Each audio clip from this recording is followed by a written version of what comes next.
adelante, conforme a la gracia de Dios que me ha sido dada, yo como perito arquitecto puse el fundamento, otro edifica encima, pero cada uno mire cómo sobre edifica. O sea, no le dejemos todo, ¿verdad?, a los pastores, y si no he crecido porque no me han dado alimento. Todos tenemos la responsabilidad, al haber recibido el Evangelio, al haber creído en él y al discipularnos, tenemos una responsabilidad de no solamente oír la palabra el domingo, sino que entre semana todos tenemos la responsabilidad de seguir comiendo en nuestra casa la palabra para edificar sobre el fundamento que está puesto en nuestras vidas, que es Jesucristo.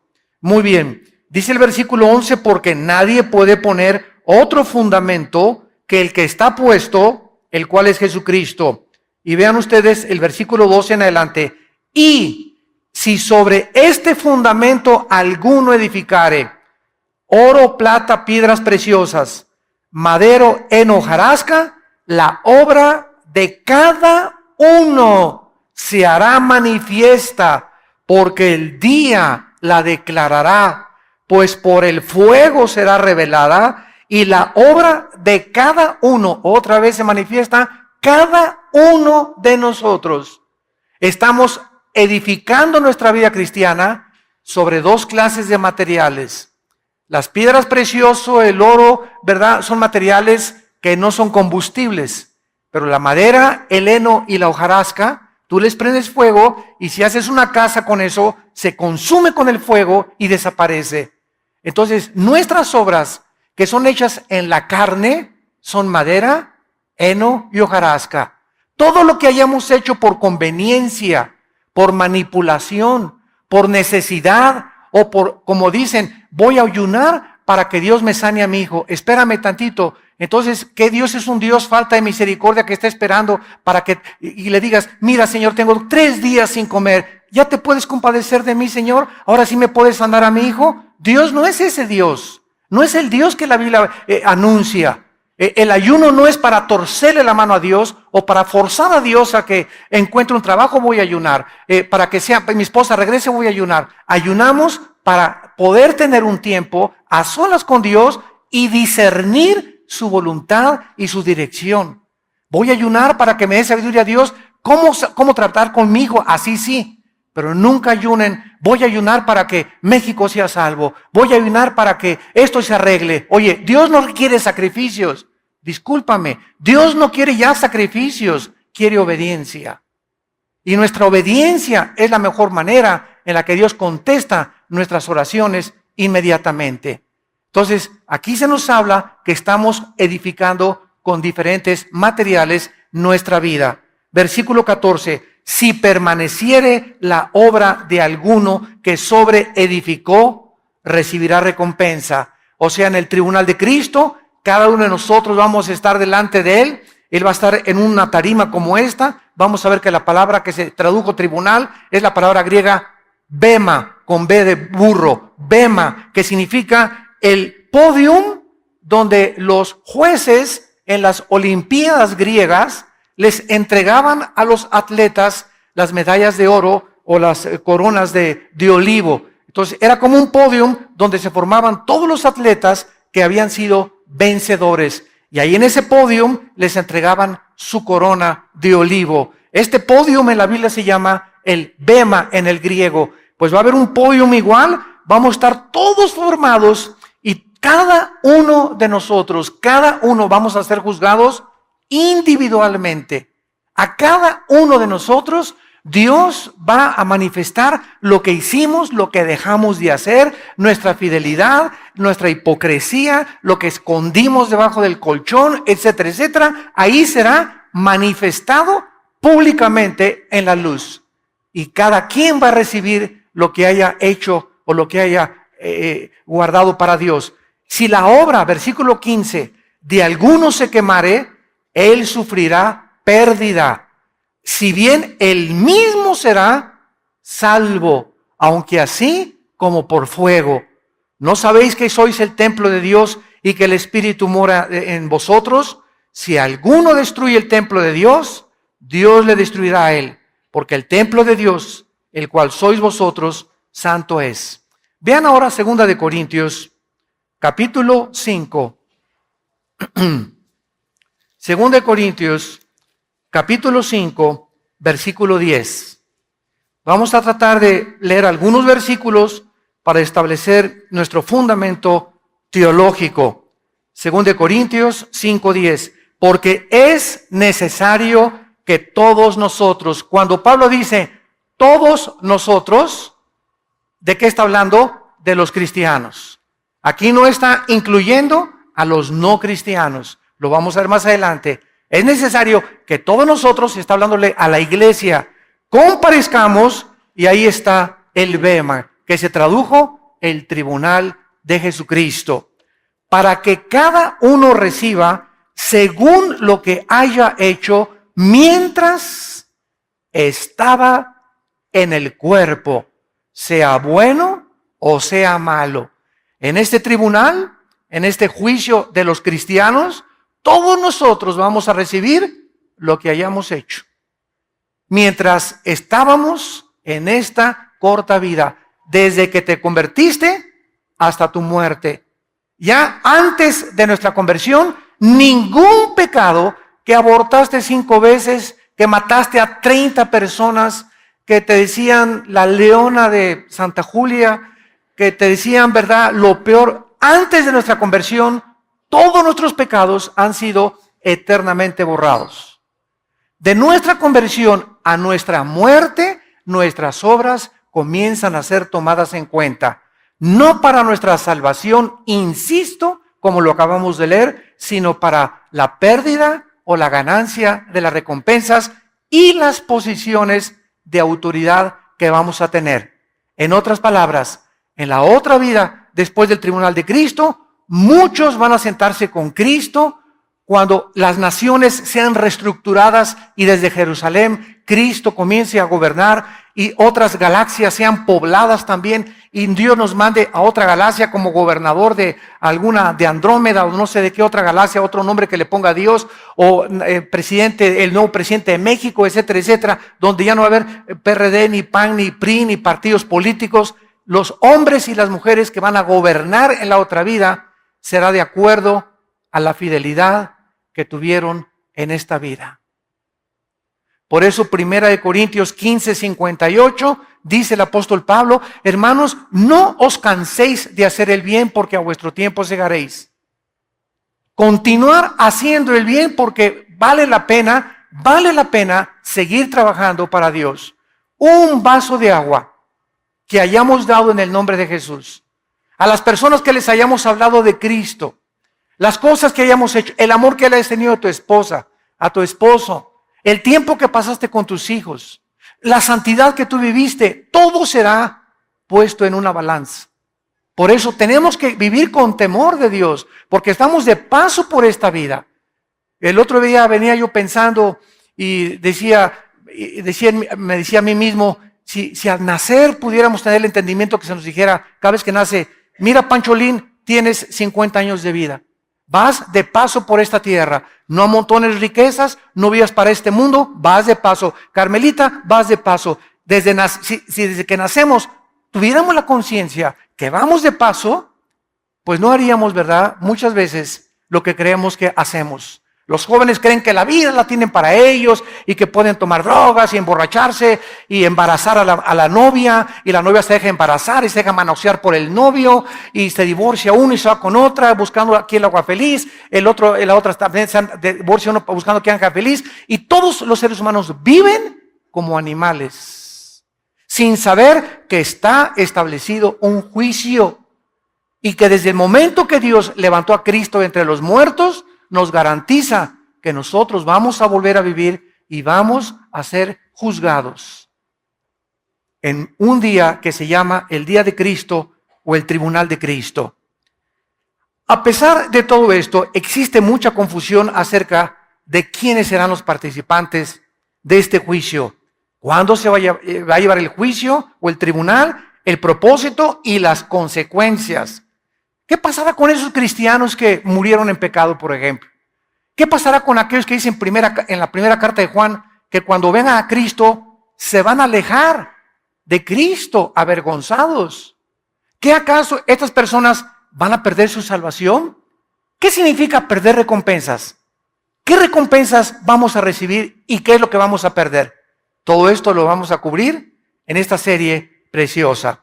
Muy bien, en este tribunal no habrá, vuelvo a insistir, ninguna condenación ni castigo judicial para los pecados de nuestros de los cristianos confesados o no confesados. Juan 5:24, de cierto les digo, que cualquiera que oye mi palabra no vendrá a juicio. ¿A cuál juicio se refiere? Al juicio final del gran trono blanco, Apocalipsis 20, del 11 al 15. Este es otro juicio de los incrédulos. Vamos a mencionar también ese juicio.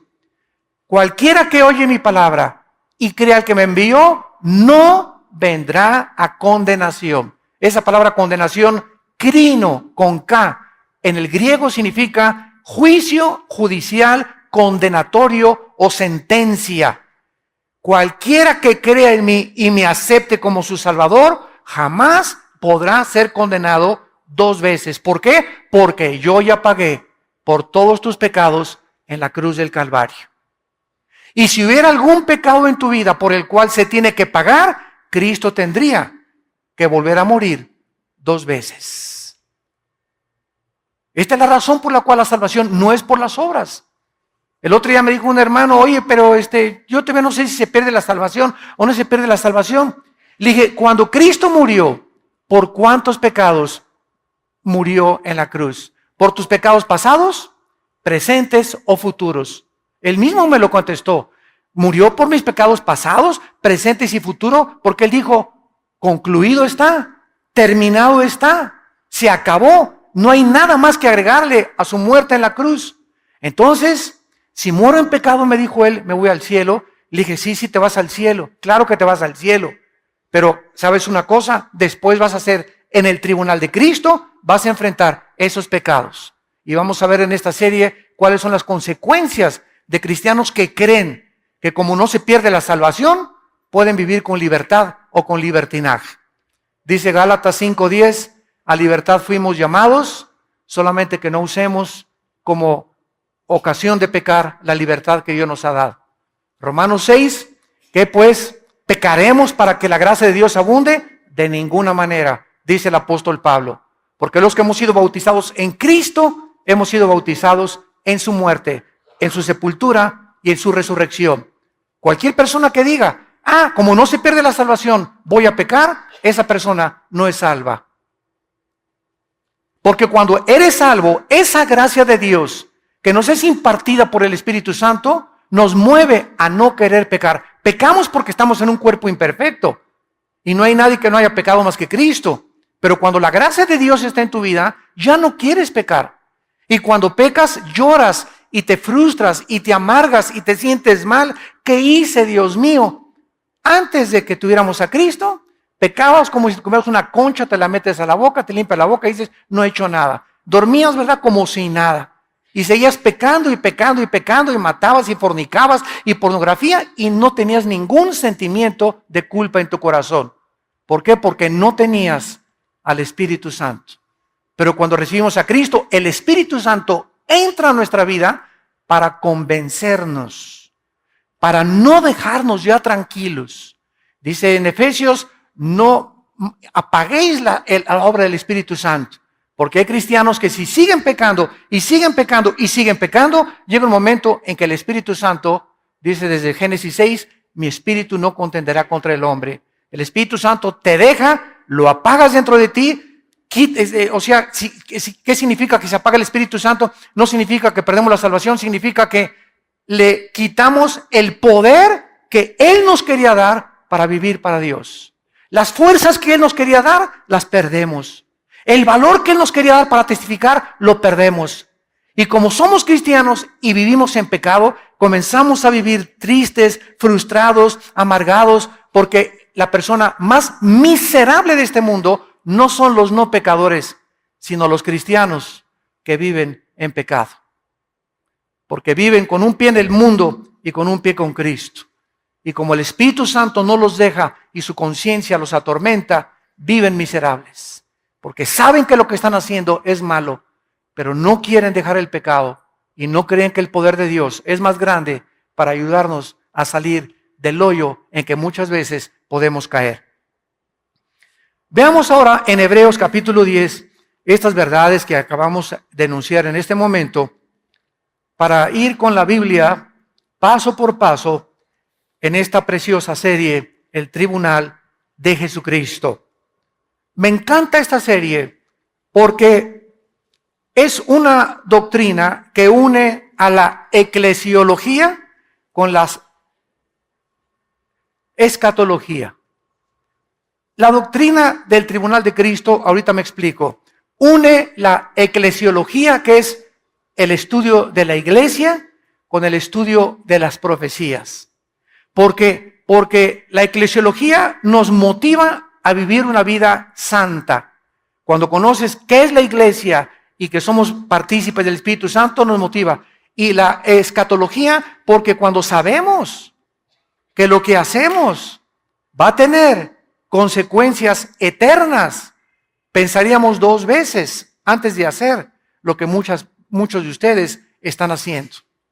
Muchos de ustedes pecan, muchos de ustedes tienen amantes, muchos de ustedes se acuestan con su novio. ¿Sabes por qué? Porque no tienen el temor de Dios.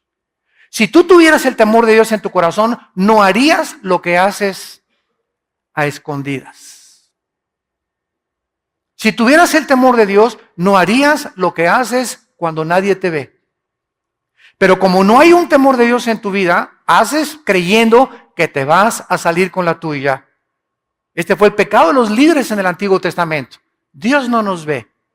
Y cuando perdemos la conciencia de que Dios sí nos está viendo, mis párpados examinan a los hombres, dice uno de los salmos. Mis ojos ven, mis párpados examinan. Los caminos del hombre están delante de los ojos de Jehová. Proverbios 3, y Él considera todas sus veredas. Proverbios 6 también. Entonces, cuando estamos conscientes de eso, nos damos cuenta que no podemos escaparnos de Dios. Y que tenemos que acudir a su gracia y a la misericordia para que podamos tener el poder de no pecar. Porque separados de Él, nada podemos hacer. Nos separamos de Cristo y perdemos la fuerza, apagamos al Espíritu Santo, comenzamos a vivir tristes porque necesitamos el poder de Dios. No somos suficientes, ninguno de nosotros, para vivir la vida cristiana en nuestras propias fuerzas.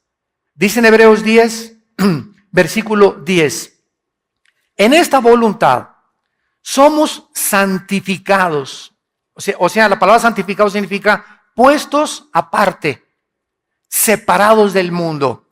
En la voluntad de Dios, nos ha Dios separado del mundo mediante la ofrenda del cuerpo de Jesucristo hecha una vez para siempre. Hecha una vez para siempre. Estos versículos me encanta enseñárselos y lo digo con mucho respeto a los curas católicos. O cuando tengo debates en la televisión con obispos o con personas de otra religión, ¿verdad? Porque siempre les pregunto, ¿qué es la misa? El 99% de las personas a las que tú les preguntes qué es la misa, no saben contestarte. O si te contestan, te van a decir, ¿es la Eucaristía?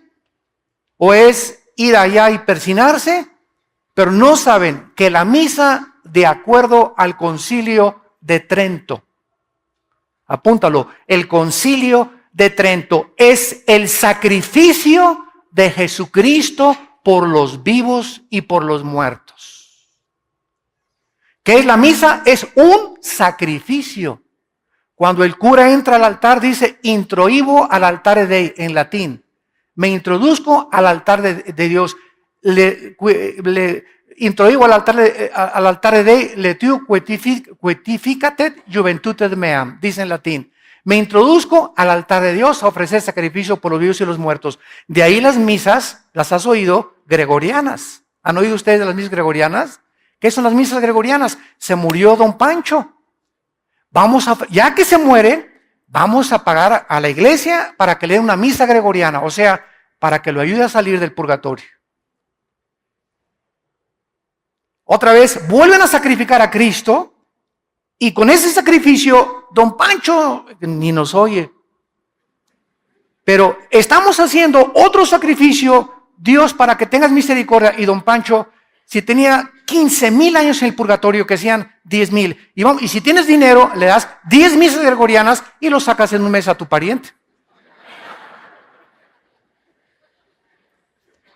Cuando nosotros, amados santos, seguimos esta línea de lógica elemental, nos damos cuenta que perdida está la gente en la ignorancia. ¿Por qué lo hacen? Lo hacíamos nosotros porque no conocíamos las sagradas escrituras.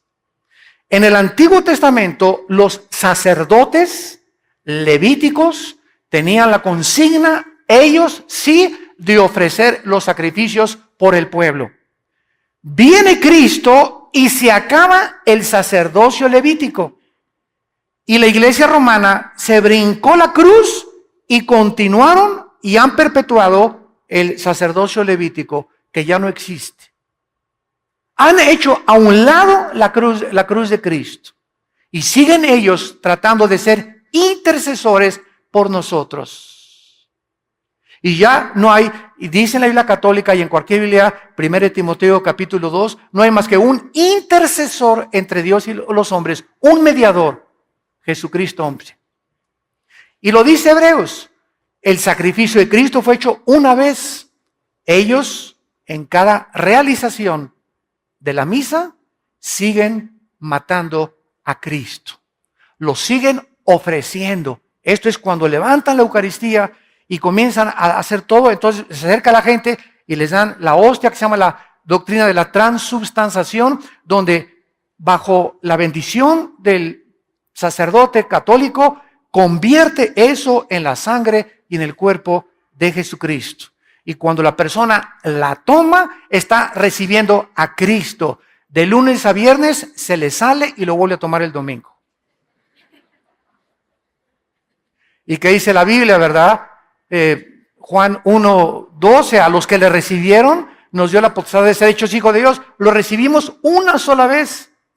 Pero ellos, ¿cómo creen que se sale? Hay que volver a invitarlo y volver a sacrificarlo y volver a sacrificarlo y volver a sacrificarlo y volverte a dar a Cristo y volver a sacrificarlo y ven para acá para que vuelvas a recibir a Cristo, porque no saben que Él vive eternamente en nosotros. Dice en Efesios 1:13 y 14 que hemos sido sellados con el Espíritu Santo hasta el día de la redención, hasta el día de la resurrección. ¿Cómo nos ilumina la Biblia, verdad? Es maravillosa. Ahora viene el versículo 12, de ahí mismo de Hebreos 10, versículo 12. Pero Cristo, habiendo ofrecido otra vez, lo mismo dice el Espíritu Santo, una vez para siempre, un solo sacrificio. Cura católico que me escuchas con mucho respeto, no quiero abusar, ¿verdad?, de este conocimiento, pero ya deja de sacrificar a Cristo. Ya no vuelvas a celebrar misa si me estás escuchando, porque estás diciéndole que el sacrificio de Cristo no fue suficiente.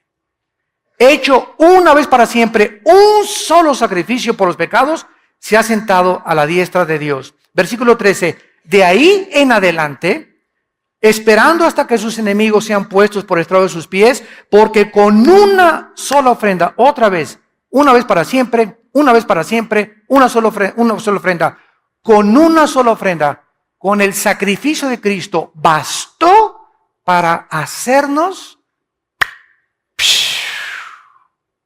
¡Qué tremenda revelación! Perfectos.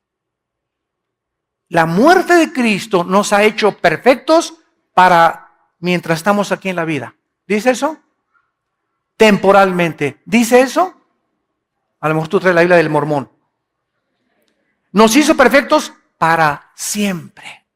La pregunta es, ¿somos perfectos? No. En nuestra actividad y en nuestra conducta, pero posicionalmente en el cielo nos ha bendecido con toda bendición espiritual. Estamos, Efesios 2, sentados ya con Cristo, descansando ya de que no tenemos que hacer nada, ni buenas obras, ni sacrificios para nuestros pecados, sentados con Él, esperando hasta que todo sea resuelto en este mundo. Y mientras tanto, aquí en la tierra estamos santificándonos, estamos llevando a cabo nuestra santificación. Se los voy a poner con otro ejemplo más claro. Ya cumplí mis 6 años de mis estudios de medicina, y entonces en la Universidad Autónoma o en el Politécnico, donde sea, donde den la Academia de Medicina, me entregan mi certificado de médico, ¿correcto? Yo soy médico ya. La universidad me dice, señor Alducin, usted es médico. Ha cumplido con todos sus exámenes, ha pasado con 8, 9 y 10, soy médico. Muy bien. Ahora, este papel me dice que yo soy médico. Pero ahora yo tengo que llegar a colgarlo en mi consultorio, y no solamente que llegue al consultorio, ahí tengo mi diploma de médico, ahora yo tengo que ejercer para demostrar que ese conocimiento que adquirí en la universidad es real y verdadero. Entonces, si yo me siento y solamente ahí veo mi título de médico, pero no hago nada, no opero, no hago cirugías, no receto, no amo a la gente, mi certificado no tiene ninguna validez. Es la teoría más la práctica lo que hace a la persona. Entonces, la Biblia dice que somos perfectos, ¿no es cierto? La Biblia dice que somos hijos de Dios. La Biblia nos adjudica una posición eterna, pero estamos aquí abajo y nos damos cuenta que no somos perfectos físicamente, pero ante Dios lo somos. ¿Por qué somos perfectos? Porque somos santos y sin mancha, porque todos nuestros pecados han sido lavados con la sangre de Cristo. Y ahora, mientras pecamos, ya no nos condena por esos pecados. Ahora solamente perdemos la comunión con Dios cuando pecamos los cristianos. La salvación no la podemos perder, perdemos la comunión con Él y las bendiciones que podíamos tener y las recompensas en la otra vida. Pero ante Dios somos perfectos, porque su Hijo fue perfecto, su justicia fue perfecta, su imputación de su justicia fue perfecta, y su santidad, que es la santidad de Cristo, ¿verdad?, nos es imputada también a través de la santificación, para que podamos ejercer una vida conforme al llamamiento que Dios nos ha hecho. Por eso dice Santiago, oye, tú vienes y me dices que es cristiano, y andas ahí, ¿verdad?, ajúa, vivo aquí, te emborrachas cada fin de semana, ahí andas detrás de las chavas como si nada, te acuestas con tu novio y estás en el coro de la iglesia, estás en la música de la iglesia, y la gente comienza a decirnos a nosotros, oye, tú te dices cristiano y haces estas cosas. ¿Por qué? Porque tenemos que no solamente decir que somos cristianos, obras nos tienen que acompañar. Acciones que demuestran a la gente que somos diferentes. Que somos diferentes. No, don Pedro, ya no me echo ya no me emborracho con usted. Ay, sí, porque ya no eres charrasqueado. No, pues ya, exactamente, Cristo me salvó. Oye, que todas mis amigas se acuestan con sus novios, pero yo no. Ahí sí eres la Santa Rita de Casia, ¿verdad? Díganme lo que quieran, pero yo conozco a Cristo y eso se llama fornicación delante de Dios. Y no quiero tener el temor de Dios en mi vida. Y comenzamos a dar un testimonio que la gente busca. La gente cree más las acciones que las palabras. Muy bien, veamos ahora el tiempo y los participantes de este tribunal de Cristo. El tiempo cuando este tribunal se va a llevar a cabo, ¿cuándo será? ¿Antes del rapto? ¿En el momento del rapto? ¿A la mitad de la tribulación? ¿Al acabar la tribulación? ¿Antes del juicio del trono blanco o después? ¿En el milenio o después del milenio? ¿Cuándo se va a llevar a cabo? La Biblia es muy clara. Veamos cuándo vamos a ser juzgados en este tribunal. Lucas capítulo 14. Vamos a ver algunos pasajes que no nos van a dejar ninguna sombra de duda respecto al tiempo cuando se llevará a cabo este tribunal, este juicio o evaluación de nuestras obras. Dice Cristo en Lucas 14, versículo 13 y 14. Lucas 14, 13 y 14. Mas cuando hagas banquete, llama a los pobres, los mancos, los cojos, los ciegos, y serás bienaventurado o dichoso, que es lo mismo, porque ellos no te pueden recompensar, pero te será recompensado, ahí está, cuando en la resurrección de los justos. ¿Cuándo recibiremos las recompensas? Cuando todos los justos seamos resucitados. ¿Cuándo se llevará esta resurrección? Primera de Tesalonicenses, capítulo 4, del 13 al 15. Hermanos, les escribo para que no se entristezcan como los demás que no tienen esperanza. Porque si Cristo murió y resucitó, también Dios traerá con Jesús a los que durmieron con él. Por esto digo que con voz de arcángel, con voz de trompeta y con voz de salvación, los muertos en Cristo resucitarán primero.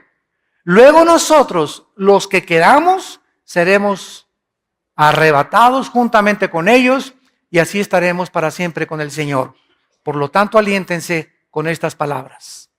En el momento en que desaparezcan millones de cristianos del planeta Tierra, en ese momento, ¿verdad? ¿A dónde vamos? Todos los que seamos raptados, puede ser hoy en la tarde. Puede ser, a lo mejor ni acabo el mensaje. Y muchos dicen, ¿dónde se fueron? Se los llevaron los ovnis, van a decir.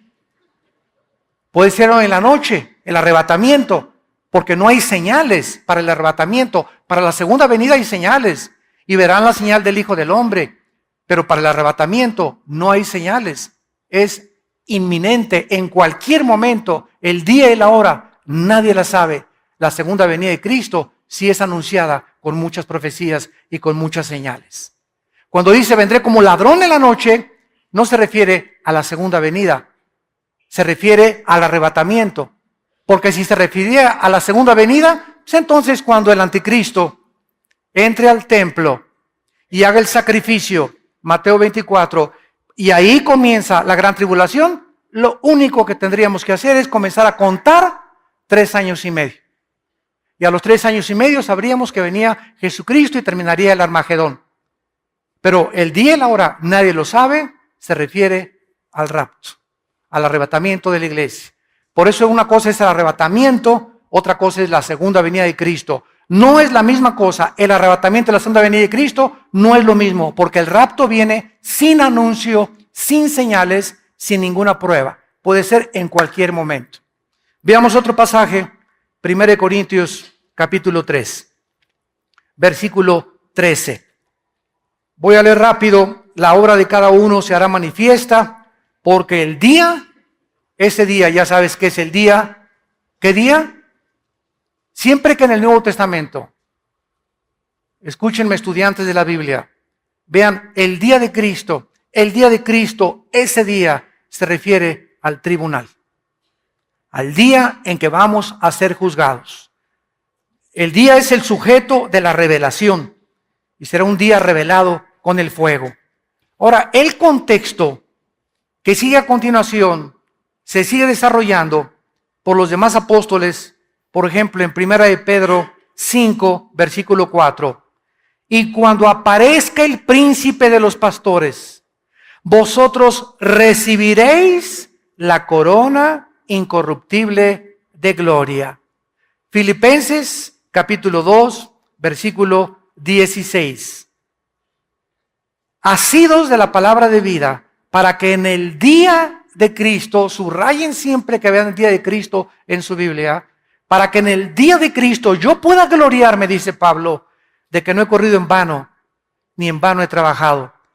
Pablo le dice a los filipenses, estudien la Biblia, santifíquense, échenle ganas, ganen las almas para el reino de Dios, ama a tu esposa, ama a tus hijos, pasa el mayor tiempo que puedas con tu familia, porque el mayor tiempo que pasamos con la familia es el tiempo más precioso que tenemos en esta vida, no con los amigos, no en el cine, aunque digo, no soy enemigo de películas que sean buenas, ¿verdad? Con buena clasificación, no en fiestas, y hay fiestas también buenas, pero dediquemos tiempo a la familia.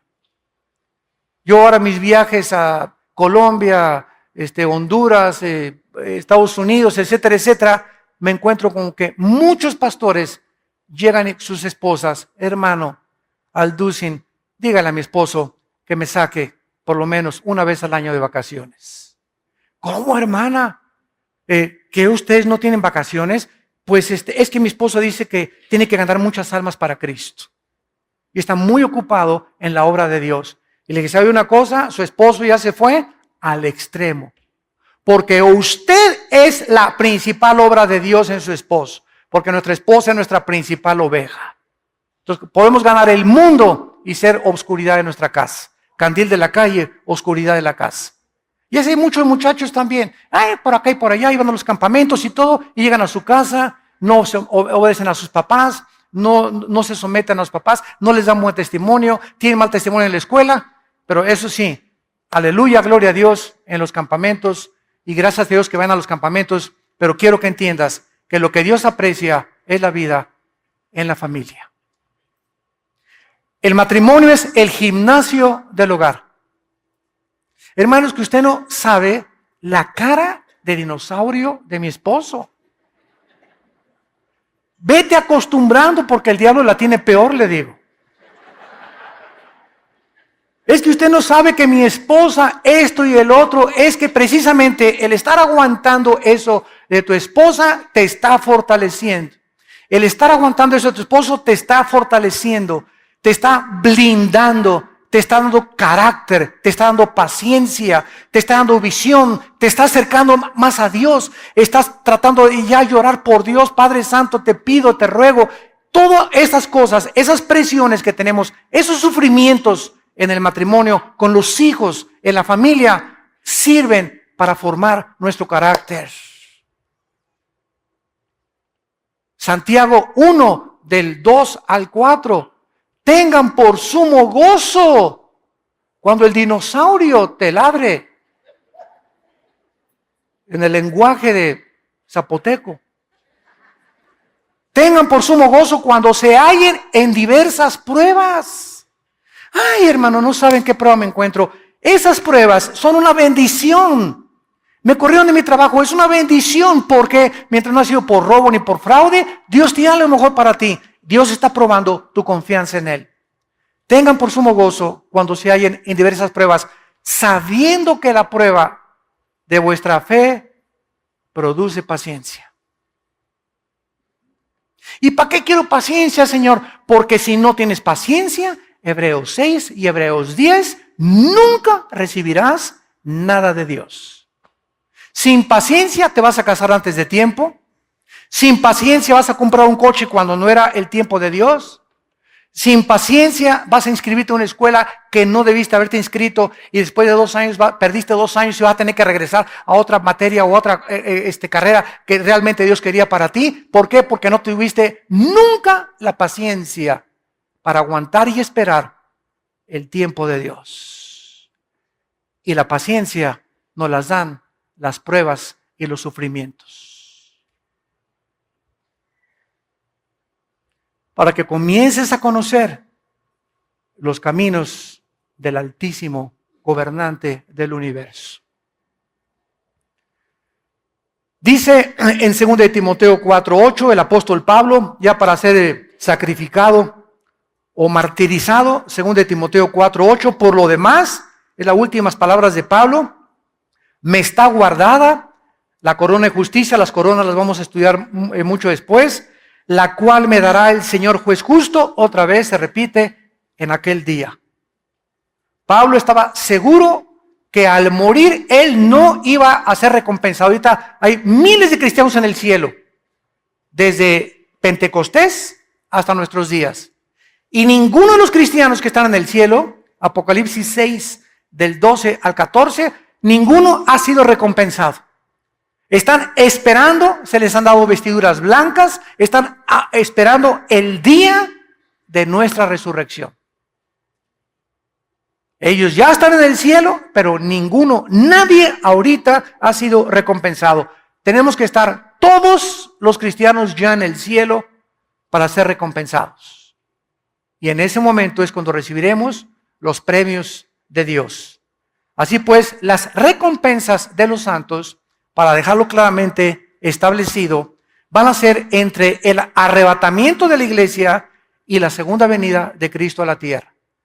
Entre el arrebatamiento de la iglesia y la segunda venida de Cristo va a haber un tiempo de 7 años de tribulación. Mientras la tribulación está aquí en la tierra, nosotros en el cielo estaremos siendo recompensados y ante el tribunal de Cristo. ¿Cómo lo sabemos? Porque en el capítulo 19 de Apocalipsis aparecen las bodas del Cordero. Y no podemos estar en las bodas del Cordero sin antes habernos presentado a ser evaluados y juzgados por nuestras obras mientras estábamos en el cuerpo. Ahora, para terminar, ¿quiénes van a estar en este tribunal?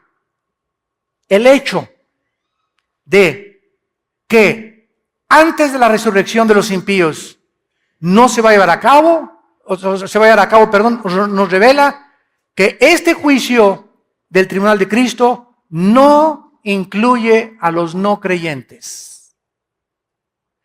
El tribunal de Cristo, el día de Cristo, el bema de Cristo, solamente los cristianos vamos a estar en este tribunal. Los no creyentes, cuando terminen los 7 años de tribulación y Cristo regrese al mundo, vamos a entrar a 1000 años, a un periodo de 1000 años de vacaciones aquí en la tierra. Isaías 65 y 66, Apocalipsis 20 y 21, y después del milenio, Apocalipsis 20 del 11 al 15, los no creyentes serán presentados, serán abiertos los libros de Dios y pasarán todos los no cristianos y ninguno va a estar hincado, estarán parados delante de Dios y serán echados al lago de fuego que arde con fuego y con azufre, que es la muerte segunda. En ese juicio, del juicio del gran trono blanco, nosotros ya fuimos juzgados por nuestras obras, no por la salvación, pero en el juicio de los no cristianos, después del milenio, nosotros seremos el jurado. Los ángeles y los querubines estarán en el cielo cósmico de Dios y Dios demostrará que Él no va a mandar a nadie al infierno. ¿Cómo? Sí, se fueron solitos.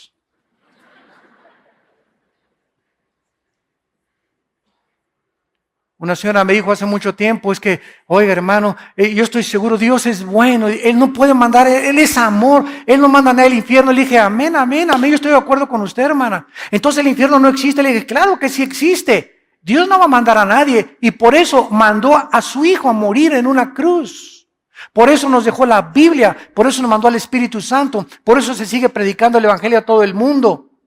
Los que estén en el infierno es porque ellos escogieron pasar la eternidad ahí. No pudieron vivir contentos con los santos en esta vida, no podrán estar contentos en el cielo con nosotros tampoco. Porque para que vivas en el cielo, tienes que haberte acostumbrado a vivir con los santos de Dios, imperfectos en esta tierra. Una vez alguien me dijo, ay hermano, es que todas las iglesias apestan, todas las iglesias son imperfectas, todas las iglesias son una bola de hipócritas. Y yo le contesté, y le dije, ¿te acuerdas el arca de Noé? Ah, sí, claro que me acuerdo. Le dije, ¿te imaginas los olores que había dentro? Púchila, de popó de camello, de elefante, de canguro, de chango, de chita y todo. Pero ¿sabes una cosa? A pesar de los malos olores, estaban lejos del juicio afuera de Dios al mundo. Entonces, es preferible pasar un tiempo con malos olores aquí en la iglesia y la hermana huele feo y la hermana tiene cara hipócrita y este hermano me hizo el otro y todo. Es preferible aguantarnos y soportarnos y tolerarnos un poco de tiempo que estar en el juicio de Dios en el día de la tribulación. ¿Amén?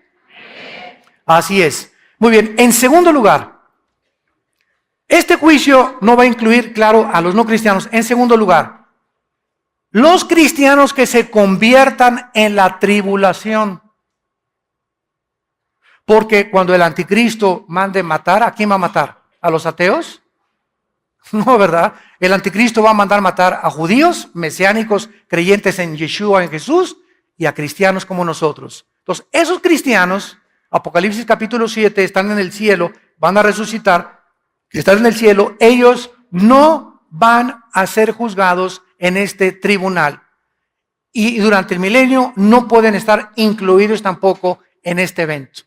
Y en tercer lugar, en este tribunal tampoco estarán los santos antes de Pentecostés, antes de la cruz de Cristo. De Adán a la cruz de Cristo, los santos del antiguo pacto, del Antiguo Testamento, no van a encontrarse en este tribunal. Veamos esta verdad en el libro de Daniel, capítulo 12. Todos los santos antes de la cruz y de Pentecostés no van a encontrarse en este tribunal. Dice Daniel capítulo 12, versículos del 1 al 3. En aquel tiempo se levantará Miguel. Está hablando del tiempo de la gran tribulación, de los años de la tribulación que se vienen sobre el mundo, donde tú y yo no vamos a estar. Gracias a Dios. Se levantará Miguel, el gran príncipe que está de parte de los hijos de tu pueblo. En la Biblia, el arcángel Miguel es el jefe de los ángeles en el cielo que defiende, ha defendido y se enfrentará con Satanás en Apocalipsis 12, versículo 12, para defender a Israel. El arcángel Miguel. Y aquí se levanta Miguel, ¿verdad? Dice, el que está de parte de tu pueblo. Y será tiempo de angustia.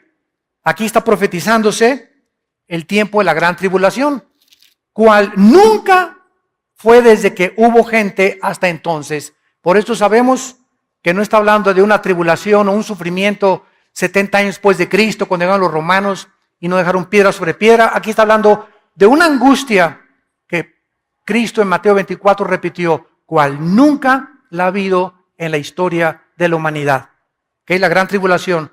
En aquel tiempo será libertado tu pueblo, los que se hallen escritos en el libro, y muchos, no dice todos, aquí hay una resurrección parcial. Muchos de los que duermen en el polvo de la tierra serán despertados, unos para vida eterna y otros para vergüenza y confusión eterna. Aquí está situando la resurrección de los santos del Antiguo Testamento después de la gran tribulación.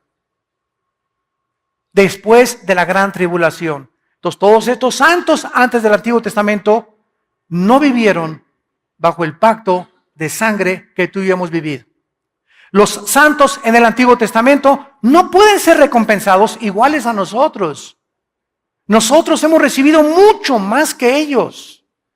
Cristo le dijo a dos ciudades, Corazín y Betsaida, si en Sodoma y Gomorra hubieran oído lo que ustedes han oído, en verdad les digo que en el día del juicio, y Cristo está hablando del trono blanco, no del tribunal de Cristo, el juicio de los malos, en el día del juicio el castigo será menos severo contra los sodomitas que contra ustedes, porque al que mucho se le da, mucho se le pide. Así que nosotros tenemos que ser juzgados con una vara mucho más grande con Dios, porque hemos recibido la gracia de Dios, al Espíritu Santo morando, haciendo su morada dentro de nuestro cuerpo. La revelación que tenemos, el conocimiento que tenemos de la Biblia es maravilloso. El otro día vi que un predicador dijo, es que no es necesario meterse que si los ángeles se metieron con las mujeres, que si esto y el otro, que si la salvación se pierde, hay que ganar las almas para Cristo. Espérame tantito, compañero, en las tribulaciones y el misterio de Cristo. Tenemos que estudiar toda la Biblia. Tenemos que enseñar toda la Biblia. No podemos concentrarnos solamente en algo. Qué lindo se oye. ¿Vamos a ganar las almas? Pues claro que las ganamos. Pero Pablo dijo, no he rehuido enseñarles todo el consejo de Dios. Tenemos que conocer el antiguo pacto, la gracia, el pacto de sangre, la tribulación, Ezequiel, Daniel. ¿Por qué hace esto Dios? ¿Por qué permitió las guerras? ¿Por qué David esto? ¿Por qué Salomón aquello? Tenemos que conocer todo para tener un espectro amplísimo de la mente de Dios. Y todavía al morir no nos bastará